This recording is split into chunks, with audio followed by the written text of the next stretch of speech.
Alright guys, what's going on everyone? It's a new day at the shop.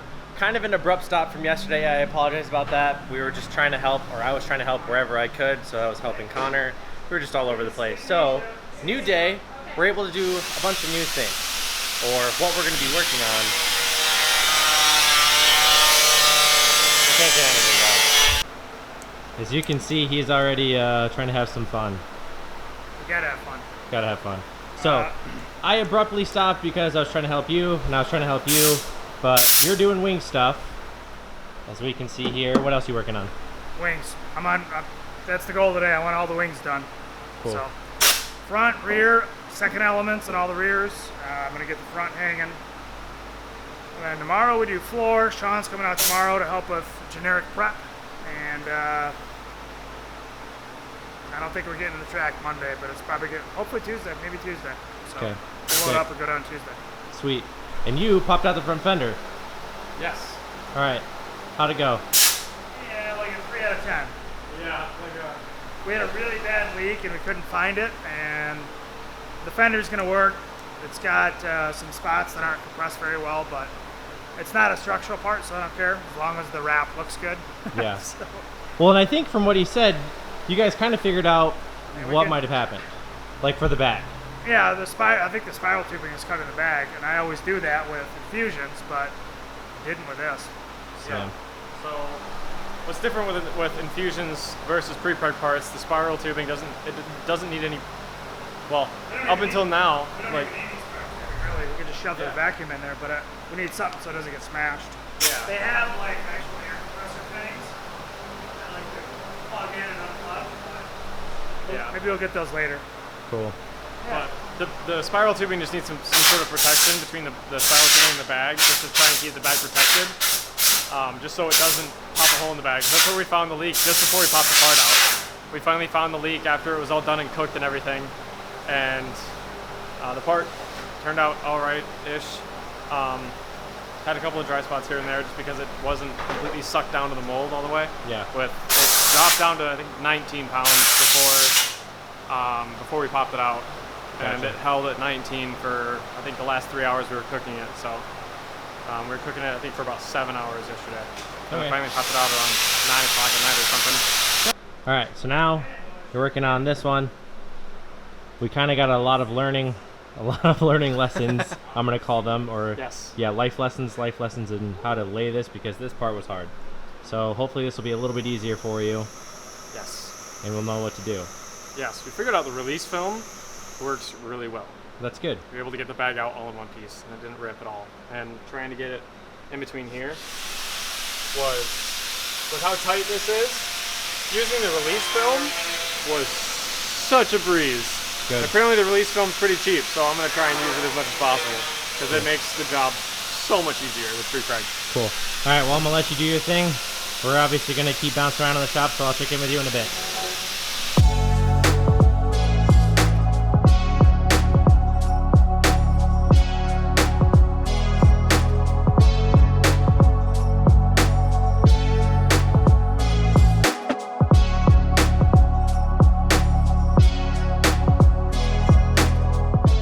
You decided to do that. Yeah, it was a co-design, co-build. Brian built it, him and I designed it. So we needed a tire rack. We could fit 2 sets of mounted wheels and tires, and also reach the winch to lock and unlock it. The winch cable goes underneath, so it can come out there.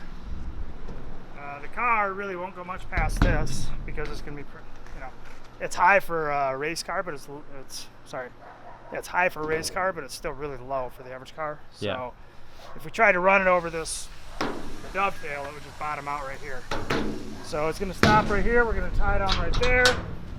Winch stays back there. Yeah, look at this setup. Boom. So, and for some reason, if we need to hire more, we can stack up 4 tires across here, and then stack up 4 more on top of there. In this nook, we can fit 16 tires right there, wheels tires. I mean, do you think you're ever going to do that or need to do that? Well, you can see the brand of tire we bought. We've got a lot tied up into this, so we don't want to short ourselves in tires. So those are the softs. those are going to kind of be our base, I guess. So we're also working with Nexen Tire this year.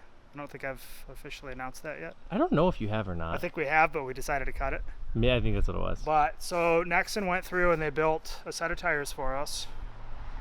They failed, which is, I'm okay to say that. They refused to send them to us because they didn't want us on anything but a good product. Exactly, so good for them. They're rebuilding the product. And when I say they failed, they have a test machine. We give them specs of downforce, weight, all that stuff. They didn't pass. So they rebuilt them, and I haven't heard, but I mean, they got to have them done this week, otherwise they won't be there. But we decided to partner with them anyway for the rest of the year. So we'll be testing the Nexen Tire through the rest of the year in preparation for 2022, which we've also got the green light on, which I don't think I've announced that either. Nope. Super official, no shirt. It's like 95 freaking degrees in the middle of the road, but there we are. So we're also going to have several sets of Nexen tires out there, assuming they get done and assuming they pass the test. And so we need to be able to carry some tire capacity up and down the mountain. Yep, now it makes sense. Obviously mounted tires, I mean, we only have 3 sets of wheels, so 1 set of wheels in the car and 2 sets up here. That's our main priority, because I don't want to have the trailer up and down the mountain. Yeah. So it'll be just the rig. What else? We can fit the nitrogen racks either right up there, right in front, we'll strap it down, or on one side or the other, so that way we get the air jack nitrogen. Yeah, so we're getting there. We're working on the car all day. I'm putting Mitch to the work. He's helping us get this last fender done. Yeah. Connor's running out of steam. Like, keep going, bud. You're almost done. Last part, literally the last part. So I get to officially say I helped make 2 carbon parts. Oh yeah, the last parts you made were ferrous. Ferrous, yeah. That's right. Otherwise, we got wings up here. We can walk over here. Didn't mess with the lighting too bad. No, I got an ND filter. It's all good. So, yeah, I'm painting my driveway. Rhino lined. So this is the front wing. We had to get some edge tape on that because that was made via old style. And then this is the second element wing for our main elements, which same thing. So those are now edge taped with carbon.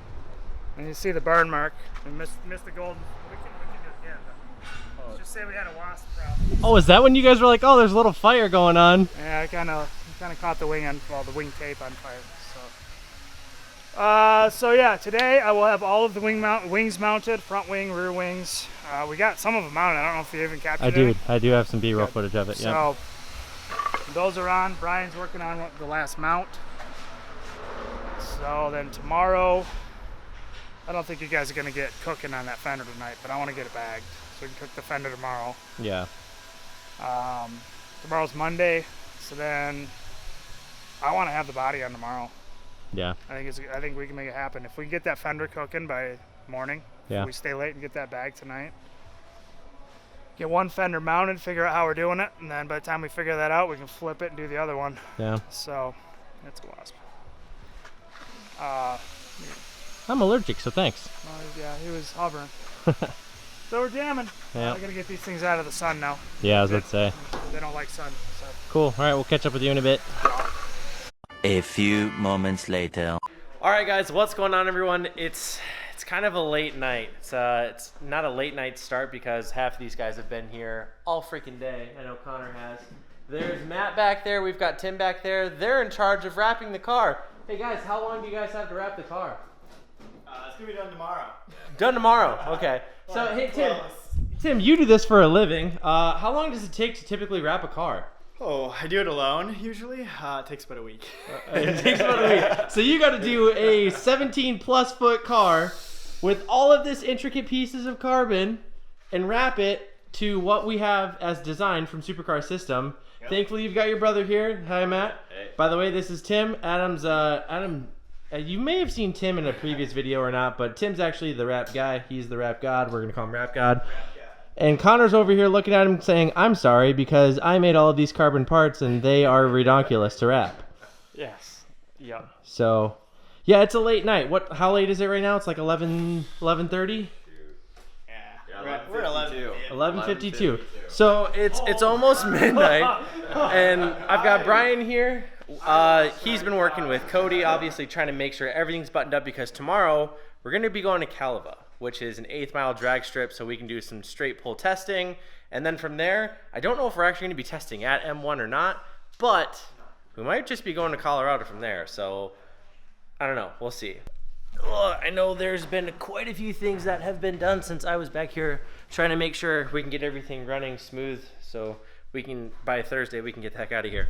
But as you can see, floor is set. Radiators Semi-mounted. semi-mounted? Yeah, we're Okay. trying to do a couple things to kind of make it more rigid, but Gotcha. Diffuser, obviously, that's been good to go. And I noticed, yep, I was about to say, Connor's pointing to the boom tube. It actually points all the way down, so it doesn't mess with the wings. it actually pumps the diffuser. Oh, shoot, there we go. So it doesn't mess with the wings there. So yeah, it's just been all over the place. So this is going to be random shots of B-roll of all the guys either working on the car, wrapping the car. I'm going to try to do whatever I can. They're going to have a long night. So yeah, let's not bug them and let's get into it.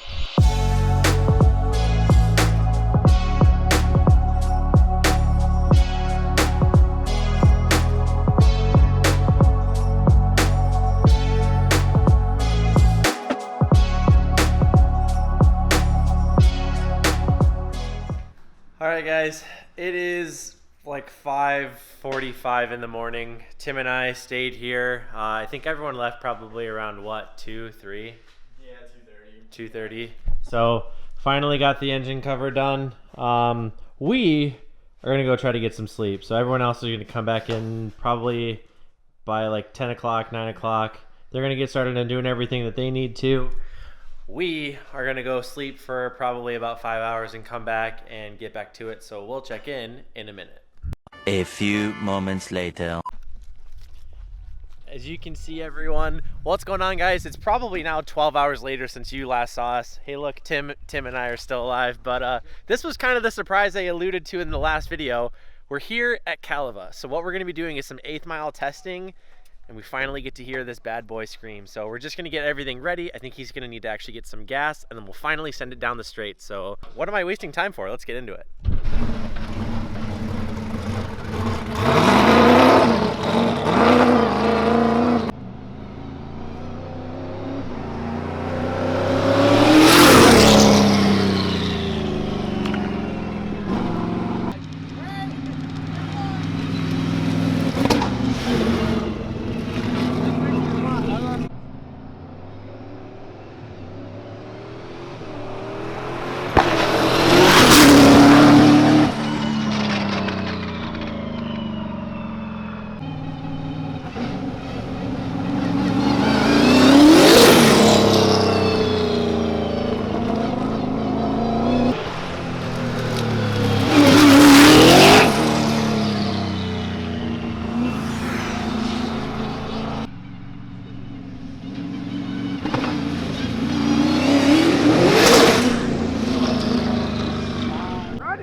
Here he goes.